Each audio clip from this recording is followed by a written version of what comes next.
September 6th, 1996. Tupac Shakur is the most successful hip-hop artist in the world. He's no different than the king of rock and roll, Elvis Presley. Tupac was a king of rap. To his legions of fans, he's the ultimate gangster rapper. Thug life, that's my comment. He's the angry voice of urban America. Yes, I am gonna say that I'm a thug. That's because I came from the gutter. People in the hood call him Black Jesus. They was like he was sent here to save us. But to the authorities and to his rivals within the world of hip-hop, he's seen as a threat. You know, America eats its babies.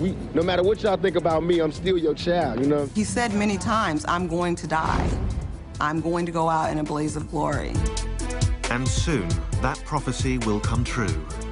This is the story of the final hours in the life of Tupac Shakur.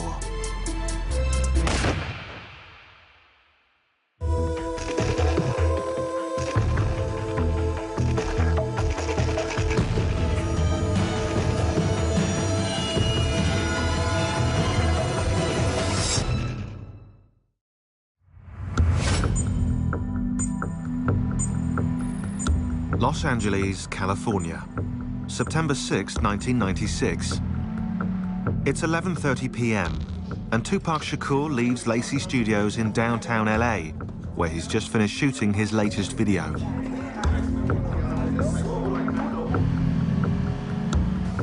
After scoring 6 top 10 singles in the last 6 years, Tupac is riding a wave of success that other artists can only envy. But in just 24 hours, that ride will come to a sudden and brutal end. After driving to his mansion in the LA suburb of Calabasas, Tupac, exhausted from the video shoot, steals a few hours' sleep.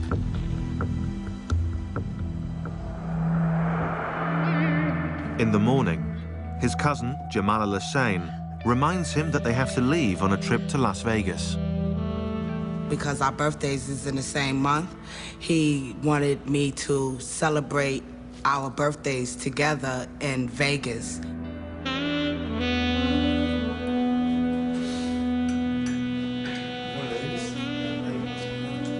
Tupac is going to Vegas to catch a boxing match and then play at a local club. With him is his live-in girlfriend, Kidada Jones, daughter of legendary record producer Quincy Jones.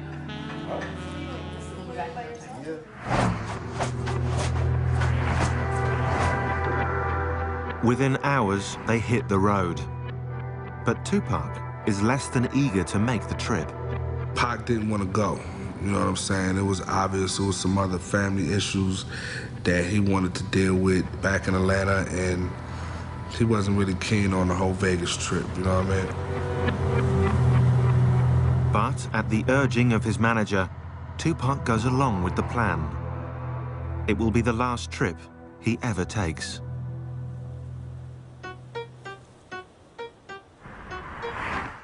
Five years earlier, back in 1991, the only plan for Tupac Shakur was making it to the top in the competitive world of hip-hop.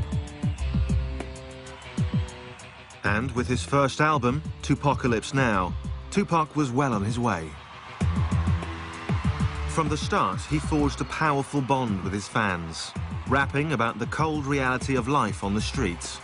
When he put that pen to paper and he opened up his mouth on that mic, it was just, you know, God had to be working. It seemed like every song he wrote, his life was coming out. Like it was just taking the blood out of him. They got little Italy, little everything. They don't have a little Africa, they got the ghetto. And we think that that's ours. That's not even ours. That's just what was left over. His songs stood up for the powerless, the poor, the forgotten, those with no political voice in society. In 1994, Shakur clearly spelled out his philosophy in an album entitled Thug Life. But he wanted the ones who didn't think nobody gave a to see that he gave Thug Life, the hate you gave little infants. Everyone. Thug Life isn't just something for me. Thug Life is for you too. Anybody It's all the that society throws at you. Thug life is about choices. When you make the wrong choices, you end up in a life that you don't really want to be in. And that's what thug life is, against all odds. I'm gonna still make it. Tupac even had his political creed etched onto his skin. And all his tattoos meant something. He had 50 with an AK-47 tattooed on him. And what he believed is that 50 black men can do anything, if they put their mind to it, and they were all pulling at the same time in the same direction. Fans fell in love with his swagger and with his utter refusal to tone down his message. Was it incendiary? Was it crazy? Were the kids screaming at his concerts? Were girls tearing off their shirts? Were guys, like, you know, saluting with the pistol salute in the air? Yes, they were doing all that. And, I mean, that's hip-hop, that's rock and roll. Tupac's appeal went way beyond the ghetto, pulling in white, middle-class suburban kids who enjoyed the danger he brought from the other side of the tracks. Whether it was his energy or, you know, his force or his excitement or, you know, whatever it was, I believe that he connected with men and women and black and white and old and young. He always kind of had this ideology that he didn't need a record label. He didn't need the movies. All he needed to do was stay real. Because if he stays real and he keeps telling the kids what is authentic to him, that they will always relate. He will never be begging for bread. If it was attention that Tupac was looking for, he more than got it. But not always for the right reasons. As he climbed the ladder, some in the hip-hop community looked on with envy. Tupac Shakur was starting to make enemies.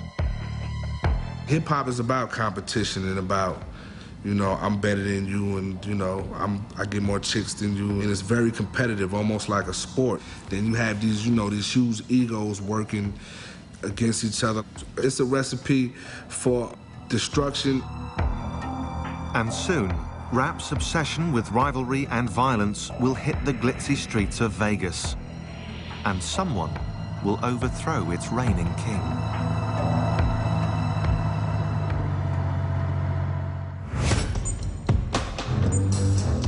September 7th, 1996, 3 p.m.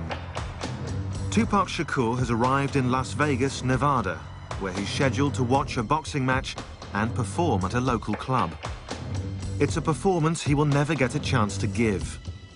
In less than 9 hours, he'll be gunned down in cold blood.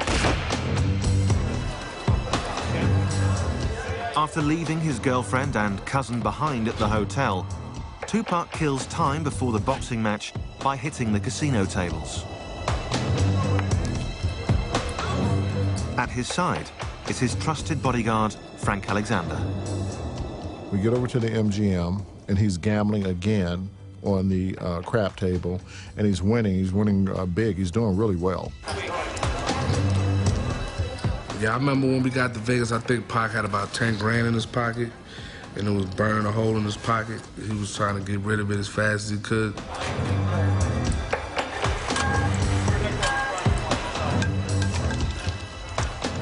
At the table, Tupac is joined by members of the Outlaw Immortals, his backup group. They were his singers and his friends that were on a lot of the songs that you know, he was doing at that time. As usual, everywhere Tupac goes, a crowd follows, especially women. Tupac and women. The women were a dime a dozen. They were there, the groupies, from the movie sets, from the video sets, from the studio, from Italy, wherever. In the casino, as in life, Tupac plays for high stakes. Riding high in the charts, he can afford to gamble.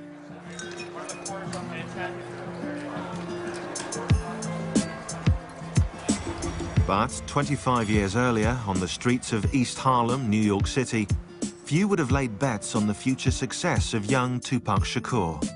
His mother, Afeni Shakur, a member of the radical Black Panther Party, was arrested and charged, along with 20 other members, for conspiring to blow up local buildings. I was captivated by the visualness of the Black Panther Party. I was captivated by the rationality of the Black Panther Party. And I was captivated by the sense of service of the Black Panther Party. For me, the Black Panther Party was a way to legitimately express my anger. Eventually acquitted of all charges and pregnant with Tupac, Afeni was released from jail after spending 15 months on and off behind bars. And on June 16th, 1971, she gave birth to Tupac Amaru Shakur, who she named after a South American Incan revolutionary, the name meaning Shining Serpent. So Shining Serpent is a brilliant spirit. I actually believed in 1971 that giving a child a name empowers him. But what did not help empower young Tupac was the absence of his father, also a Black Panther, who was rarely around. What he didn't have was that masculine figure in his life for a sustained period of time that would, you could go play ball with. Adding to that instability was crippling poverty, at times rendering Tupac and his mother homeless. But in 1986, despite those hardships, Afeni moved to Baltimore and managed to enroll her son in a unique public high school, the Baltimore School for the Arts. That was a really good experience for Tupac because the other students at the school were all artists. And the environment for artists is different. It's a lot freer. It's a lot less restrictive. In particular, he fell in love with acting and with rap music. I think Tupac always believed he could have it all. He could be an incredible and talented MC. He could be an incredible and talented actor. I think he saw no sort of boundaries or limits for, his potential. But in contrast to school, his life at home was stark. I had gotten hit by a man that I was having a relationship with. And that had a very bad reaction on my son because I wouldn't allow my son to beat the man up. And that was a real breach for Tupac internally.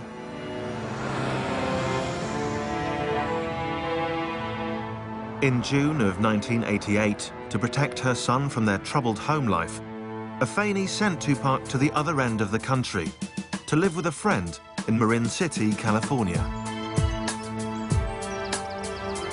But the 16-year-old quickly discovered he had simply traded one nightmare for another. Marin City, one thing that they're known for is a fist fight. Tupac was a little bitty guy.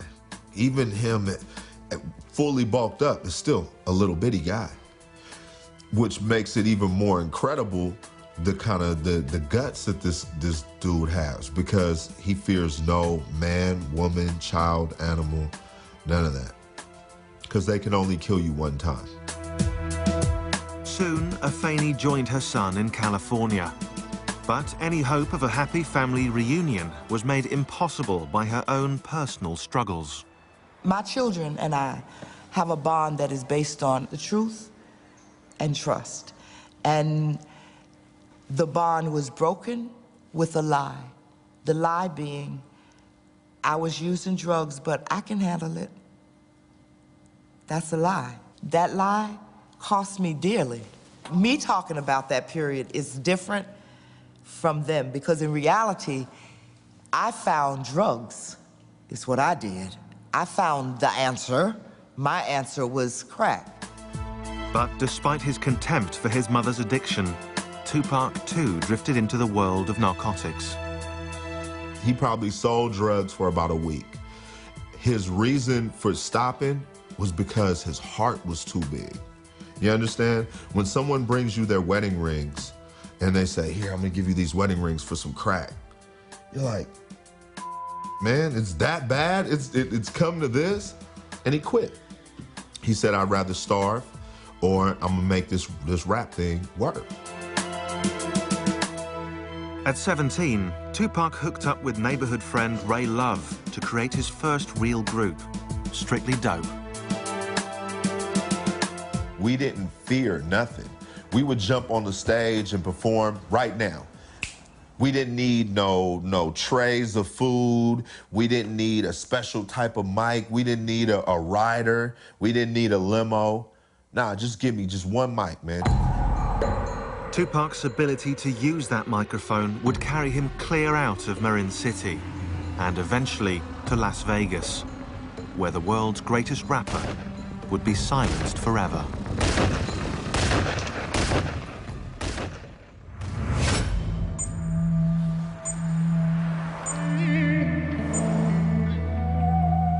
September 7th, 1996, 6:15 p.m. Since arriving in Las Vegas almost 4 hours ago, Tupac Shakur and his entourage have been taking it easy, gambling at the casino and enjoying a few drinks. But in just 5 hours, Tupac Shakur will be gunned down by a cold-blooded killer.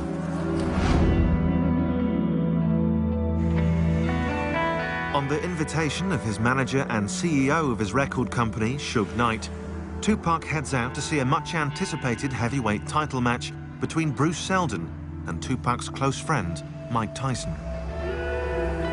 Mike and Pac definitely had a friendship, a special kind of relationship with each other. We were all Tyson fans, you know what I mean? Like Tyson was a hero for us kids from the ghetto. Since their arrival, Tupac has insisted that his girlfriend Kidada and his cousin Jamala stay back at the hotel. This party is just for the boys. And I could remember us saying to each other, like, wow, why would they bring us out here and we can't even go to the fight, we can't go to the parties. He don't even want us downstairs. And he kept saying, please, he begged us, please don't go downstairs, please y'all stay up here. With his girlfriend and cousin safe and sound in their hotel room, Tupac and his bodyguard Frank Alexander head out to the MGM Grand, where the Tyson fight is about to get underway. But for Tupac, getting inside isn't so easy. There were a ton of people. There were a ton of people in line waiting to get into the fight. As we're walking by, you know, hey, that's Tupac. You know, you hear the whispering, oh, that's Pac. You get the groupies and you get the fans, you know, screaming Tupac. As they move through the crowd, adoring fans, however, are not the bodyguard's only concern. The famous rapper also has his share of enemies. His recent song, Hit 'Em Up, a scathing attack on fellow rapper Biggie Smalls, has stirred up anger within the hip-hop community. For Frank Alexander, it's a real concern. And I told Pac, I go, Pac, man, so with that song, he was like, oh man, you heard that, man? He goes, that was off the hook, huh? He goes, they playing it everywhere. He goes, man, it's all in the clubs, man, it's gonna be bad, it's gonna hot, blah, blah, blah. And I was like, Pac, dude, you're gonna need more security. I go, I'm not gonna be able to just handle you by yourself. Alexander calls on MGM guards for additional backup. For Tupac, the man who's built a career on confrontation, the constant threat of violence is just par for the course.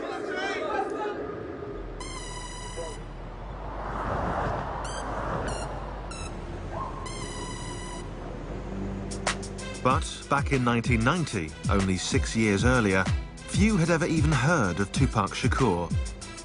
Still down and out in Marin City, California, and desperately trying to break into the music business, he caught the eye of established Oakland rapper Shock G, who offered Tupac a gig as a dancer in his group, Digital Underground. He saw Pac had no home to go back to, and, you know, he gave him an opportunity. It was just the break Tupac had been waiting for. Suddenly, the teenager was circling the planet on a world tour. Tupac had a lot of fun running around with Digital Underground.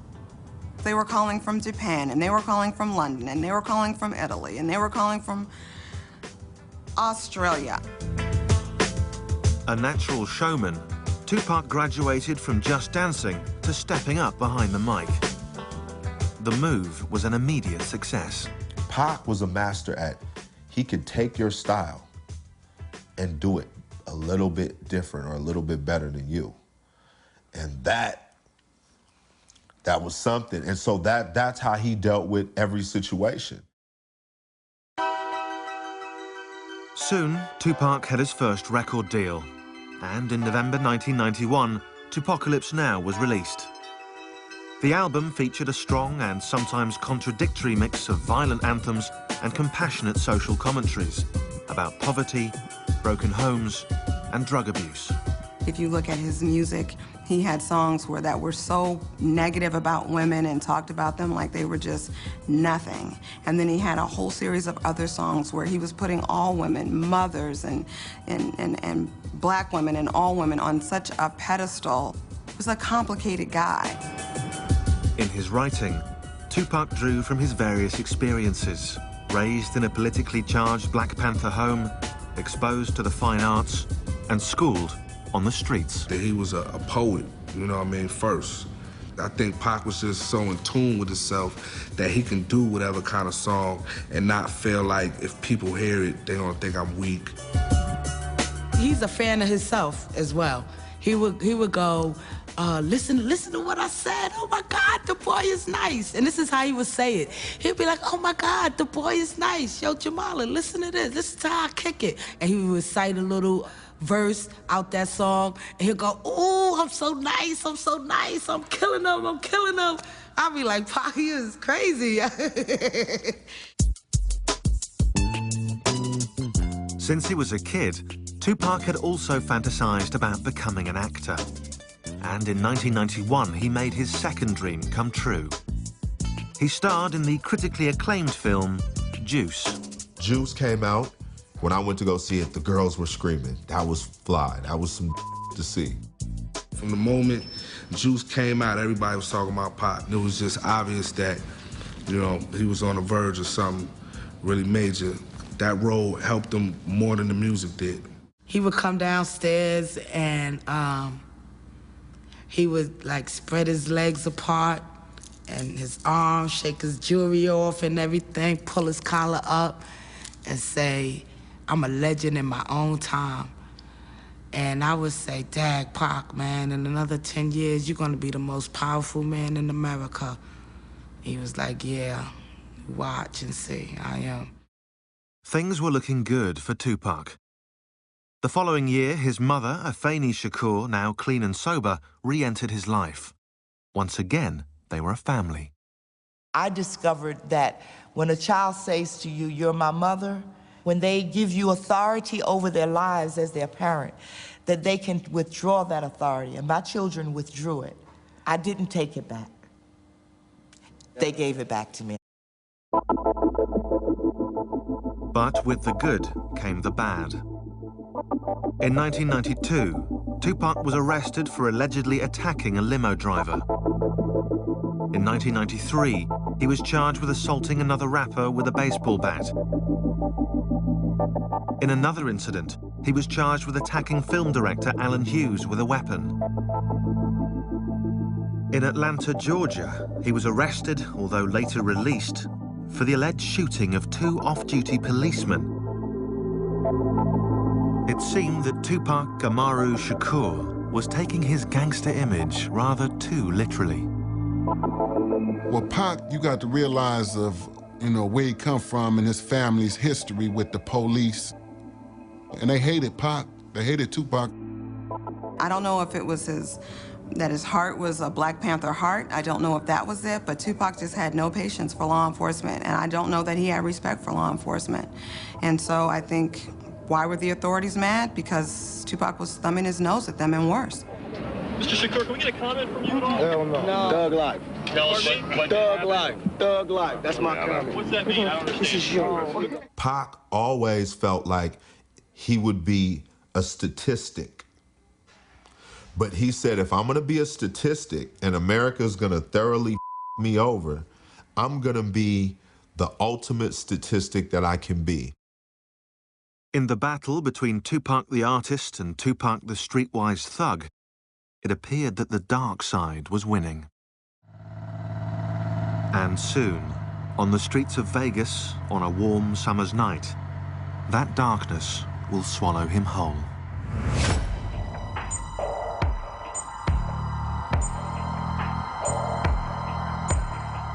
September 7th, 1996, 8:35 p.m. Tupac Shakur has just finished watching a boxing match at the MGM Grand, where his close friend Mike Tyson pulverized his opponent Bruce Seldon in less than 2 minutes.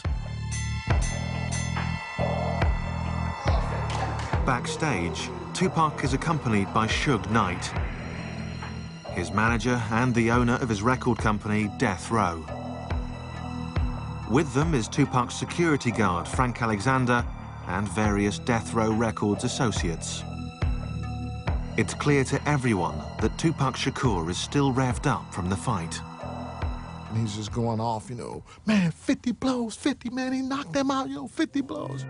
As the group enters the MGM Grand's lobby, one of Suge Knight's Death Row employees passes on a message to Tupac Shakur. One of Suge's guys, his name is Trevon, came over and whispered in Tupac's right ear. Trevon has spotted a man in the hotel lobby that he claims robbed him a few weeks earlier. The man is also a member of the Southside Crips, sworn rivals of another big LA gang, the Bloods, with whom Death Row is said to be affiliated. Tupac Shakur, the king of gangster rap, decides to teach the man a lesson. And Pac just ran up on him and...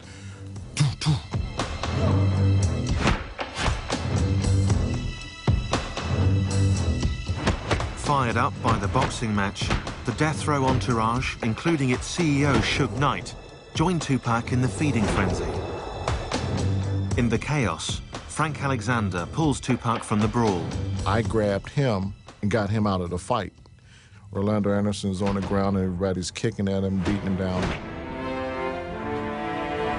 2 years earlier, in New York City, Tupac was involved in a different kind of battle, a fight for his very life. On November 30th, 1994, in the lobby of a Times Square recording studio, he was robbed of $40,000 worth of jewelry and shot 5 times at close range by a group of unidentified black men. While police wrote it off as a random robbery, Tupac saw it as an act of retaliation by one of his many enemies within the hip-hop community. And personally, to me, you know, it could have been a setup, or it could have been whoever came through the door.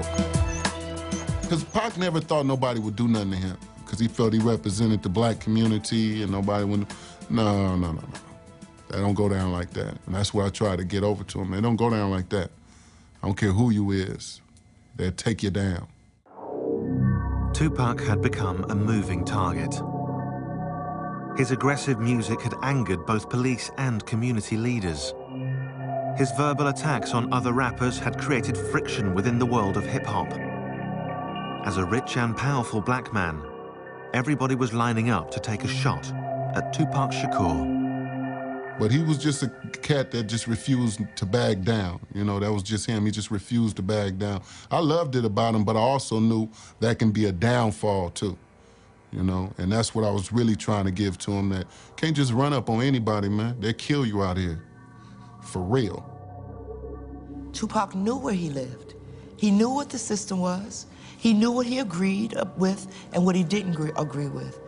But he also knew that if he didn't make an effort to make capital in a capitalist society, he wasn't going to be able to do anything that he wanted, you understand? Tupac's image as a thug was catching up with him. The shooting had left him with 5 bullet wounds, the most serious of which was a severed artery in his thigh. Tupac was paying the price for not only writing about our violent culture, but also for being a part of it. This is all about my image. Has nothing to do with me. This is all about my image. It's like MTV, all the papers, they building me up. Now they destroying me on the same image that they perpetuated. You know what I'm saying? I'm selling records. This is what I do for a living. I'm selling records. Don't get it twisted. This is not my real life. This is not how my real life is supposed to be. I'm not supposed to be really having all these villains in my life. You can't blame a rapper for murders unless you're gonna blame Arnold Schwarzenegger for all the people he killed in Terminator. You know what I'm saying? How you gonna blame a rapper when we only speak it, and then you got actors who show it, but you don't blame them?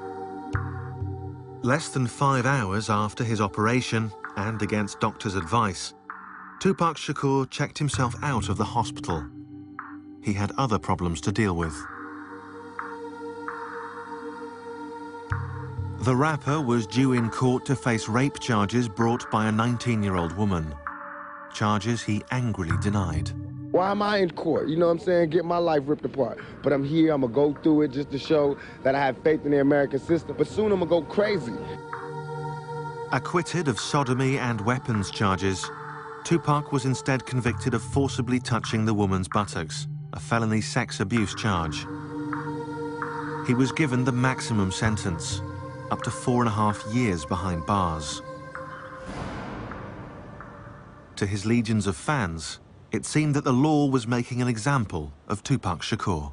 Pac was the one that had the biggest mouth and would say it the loudest and say it to anybody, you know what I'm saying? It was times where he said it even to his mother. I'm loud, I didn't shut up. But I didn't think they was gonna take it this serious. Me keep talking out, I didn't think it was gonna be a matter of life and death. What did you do? What happened? Can you tell us? While at the Clinton Correctional Facility in upstate New York, Tupac seemed to undergo a startling transformation. The king of gangster rap publicly denounced thug life. Well, you got to realize when Pac was in jail, you know, jail will make you start thinking. And you're gonna do anything you can to get out of jail, you know? So, to me, when he denounced thug life, it was like, you know, I'm only playing. Let me get up out of here. But getting out of there wasn't so simple. Obviously, Pac was in a dire position, being incarcerated and, you know, his money being dwindled down because of all the cases and, you know what I mean, fighting these bogus lawsuits and all of that. In exchange for signing with Death Row and taking him on as his manager, Suge Knight promised to get Tupac out on bail. And soon enough, the all-powerful godfather of hip-hop made it happen.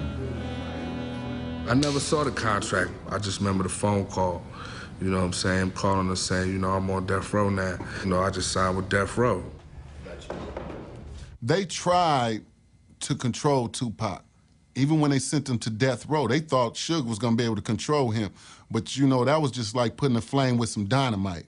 That's gonna blow.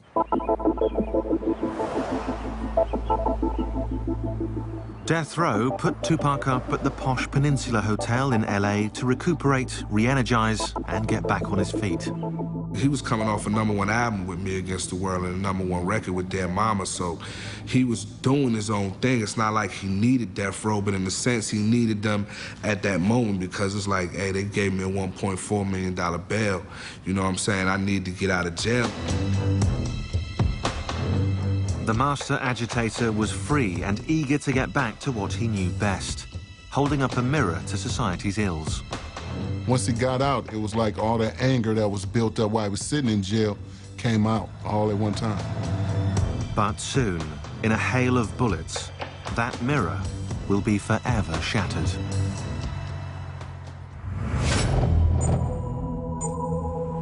September 7th, 1996. 9 p.m., Las Vegas, Nevada. After beating up an alleged Crips gang member in the lobby of the MGM Grand Hotel, Tupac and his entourage make their way back to their rooms to change before heading to Club 662, where Tupac is scheduled to play. In less than 3 hours, Tupac Shakur will be left for dead. I remember Tupac coming back to the hotel, and he was really excited. So he came upstairs and he was like, Jamala, you wouldn't believe it. I did a 1-2 on a dude. I knocked him out. I did a Mike Tyson on him. He didn't really get into details about who he was fighting or what the fight was about, but he was really happy that he got a chance to test his ring out on somebody's face. While getting dressed, Tupac decides not to wear his bulletproof vest, a garment not out of place on a man with so many enemies. I remember Castro saying to Pac, you know, you should put your vest on. I think you should wear your vest tonight. You know, Pac saying, nah, it's too hot. I don't want to wear my vest tonight. It's too hot for that. Normally, he wouldn't leave without it, but this time he left it. He didn't have it with him.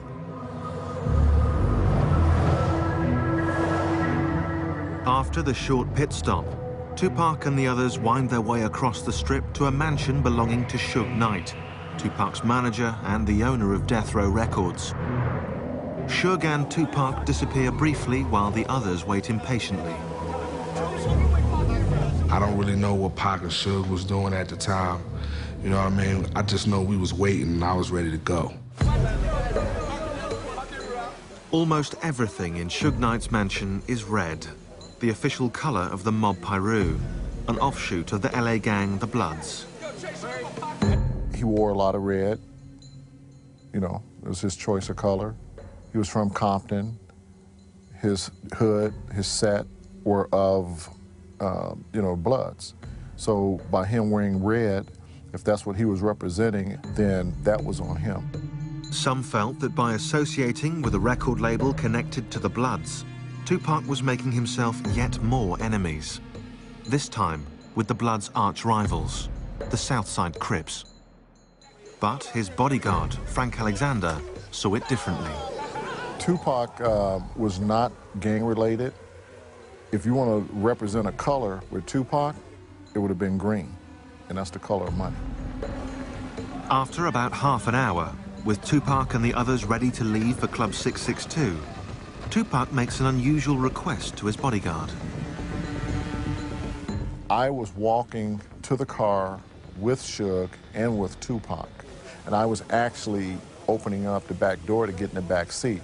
And Pac stopped and said, no, take the keys and go drive the Lexus with the Outlaws in it, because we're going to be drinking and you're going to be the designated driver to drive us back after we've finished partying over at 662. Tupac's last-minute arrangement comes at the urging of Suge Knight, who wants to talk privately with his star rapper. The procession snakes its way back to the Vegas Strip for the concert at Club 662, a concert he will never get to play. Less than a year earlier, Tupac had seemed invincible. He'd survived a point-blank shooting in New York, he'd survived jail time in a maximum security prison, and he'd emerged more popular than ever. His first album with Death Row, All Eyes on Me, took him to the top. Within 3 weeks, the album went platinum. Yet, despite this success, Tupac decided that when the time came, he would not renew his contract with Death Row Records. Tupac was ready to leave the record label, and there was a reason for it. So, you know, that reason only his mom and the immediate people within his camp would know what that reason was. Privately, Tupac believed that Death Row was not giving him a fair cut of the money he was bringing in. But Death Row was not Tupac's only problem.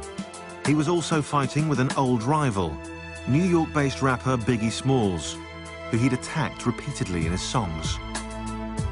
Their feud fueled rumors of a war between East Coast and West Coast rappers.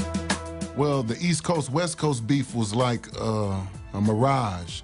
It wasn't true, you know, because all Pac is from the East Coast, all the Outlaws from the East Coast, you know?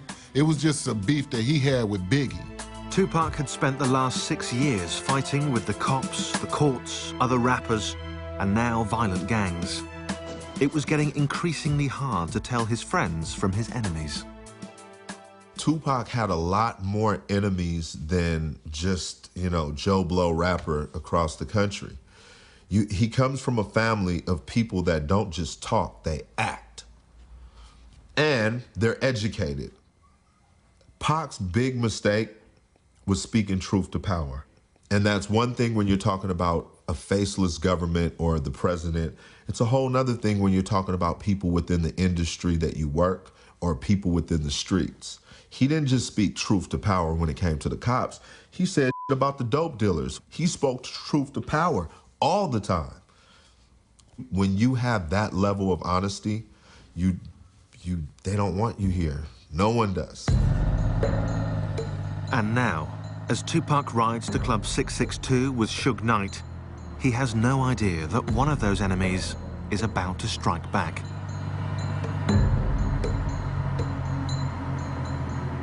Once we got to Flamingo, we made a right-hand turn. We came to a stoplight, which was Koval. As Tupac's bodyguard follows in the car behind, the convoy inches forward. And as usual, Tupac draws the attention of his fans.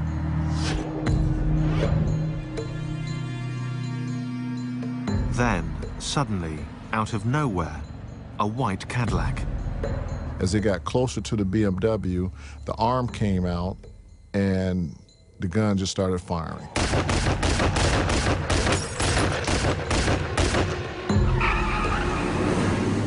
Suge's car is hit with a spray of bullets. 4 of them rip into Tupac's body. Another grazes Suge Knight's head. And after the Cadillac shot into the car, I thought they were dead. My reaction was to run up to the car, and instead, the car took off. Suge's bullet-riddled BMW makes a hard U-turn and races off in the opposite direction. I didn't know what to think. It was a fog. It was a haze. Were these real bullets? Did they really shoot these guys? Badly damaged, the car soon blows its tires and breaks down close by. And, for the second time in his short life, Tupac Shakur is looking death in the face. September 7th, 1996, Las Vegas. At 11:17 p.m., a hail of bullets cut down superstar rapper Tupac Shakur.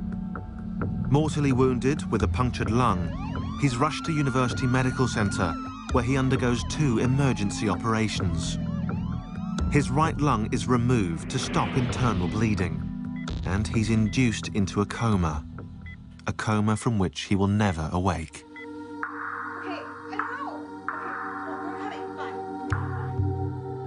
He was cussing and crying and mad. And what was going through my mind was that we just went through this in New York.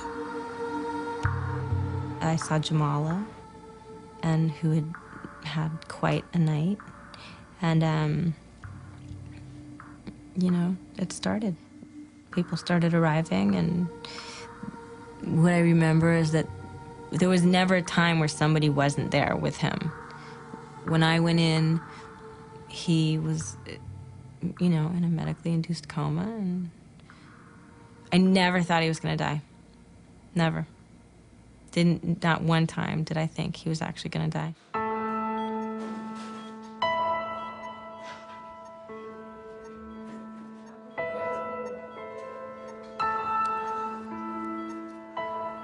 When I first seen Tupac on the hospital bed, and he had all these tubes connected to him, and I knew then that he was gonna have to fight for his life.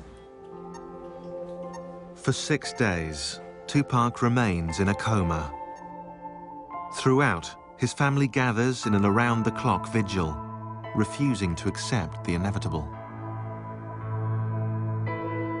We all had this thing, and I guess he did too, is to where, like, Pac is indestructible. So when he got shot the second time in Las Vegas, we were like, man, it's Pac, dude. But on September 13th, 1996, at only 25 years old, Tupac Shakur's short but violent life comes to an abrupt end. His death leaves many feeling lost. When he dies in the street, whoa, man, what is going on in America, man? What is going on in America where you make it and you still don't make it out? Meanwhile, the criminal investigation into Tupac's murder is stonewalled when witnesses refuse to cooperate. Theories on who pulled the trigger are rife. Some suggest a revenge attack by the Crips for the beating in the MGM lobby. Some point the finger at longtime Tupac rival Biggie Smalls, who will also be shot to death 7 months later. Others still speak of a setup by Suge Knight, who knew Tupac was planning to leave Death Row Records. Whatever the truth, on the streets of LA, retaliation for Tupac's death comes fast and furious. Over a 10-day period, 12 shootings erupt between rival gangs. 3 are killed, 22 are arrested. In death, Tupac becomes even more popular. He goes on to sell over 75 million albums worldwide and enters the Guinness Book of World Records as the highest-selling rap artist of all time. They lost a great man. They lost an activist, a poet, a rapper, a brother, a friend. He was one of the great ones.